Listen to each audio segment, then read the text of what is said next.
কৈলাসহরের লক্ষ্মীপুর এলাকায় এক ভয়াবহ সড়ক দুর্ঘটনায় গুরুতর আহত হয়েছেন টুকটুক চালক কুটন মালাকার।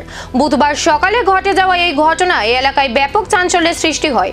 জানা গেছে, রাস্তার পাশে দাঁড়িয়ে নিজে টুকটুক পরিষ্কার করছিলেন কুটন মালাকার।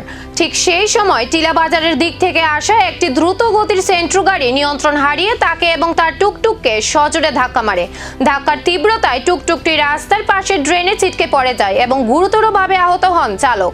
ঘটনার পর স্থানীয়রা দ্রুত আহত টুকটুক চালককে উদ্ধার করে ঊনকোটি জেলা হাসপাতালে পাঠান। এদিকে দুর্ঘটনার পর গাড়ির চালক ঘটনাস্থল থেকে পালানোর চেষ্টা করলে স্থানীয় জনতা তাকে আটক করে। খবর পেয়ে কৈলাসহর থানার পুলিশ ঘটনাস্থলে পৌঁছে তদন্ত শুরু করে। পাশাপাশি আহত সেন্ট্রো চালককেও হাসপাতালে ভর্তি করা হয়েছে। দুর্ঘটনার প্রকৃত কারণ জানতে তদন্ত চালিয়ে যাচ্ছে পুলিশ।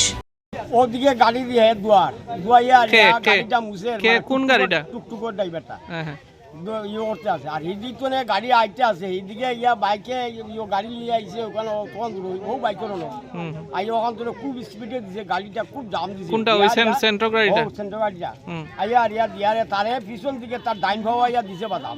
ওই টুকটুকের ড্রাইভার দে টুকটুকের ড্রাইভার দে দিয়ার ইয়া লইয়া গেছে টুকটুক সোয়া খেলা আমার ইয়া ওদিকে লইয়া গেছে নিয়ার ইয়া তারে নিয়ে ভালাইছে। এখান থেকে আমরা আসলে স্থানীয় তুলি তারা মাথা সহ চলে গাড়ি। টুকটুকের ড্রাইভার তার নাম কিটা?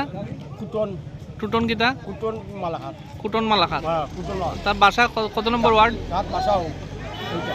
ওয়ার্ড নাম্বার কত এটা? ওয়ার্ড নাম্বার 5 নম্বর ওয়ার্ড। কোন গ্রাম? লক্ষ্মীপুর। এখন তারে লইয়া গেছেন ইয়েতে হাসপাতাল লইয়া গেছেন? হাসপাতাল লইয়া গেছে। কে ফায়ার সার্ভিস আইছিল নি? ফায়ার সার্ভিস কোনটা আইছে? তেলে কে লইয়া গেছে? নোট দিয়া। কিটা কইবেন এরকম হঠাৎ এত সকাল সকাল এরকম অ্যাক্সিডেন্ট?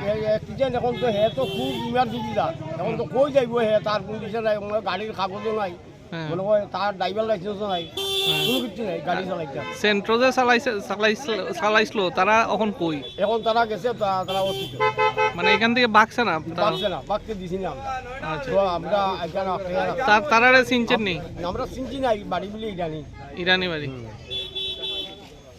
দ্রুতগতির কারণে এই দুর্ঘটনা ঘটছে বলে প্রাথমিকভাবে মনে করছে পুলিশ।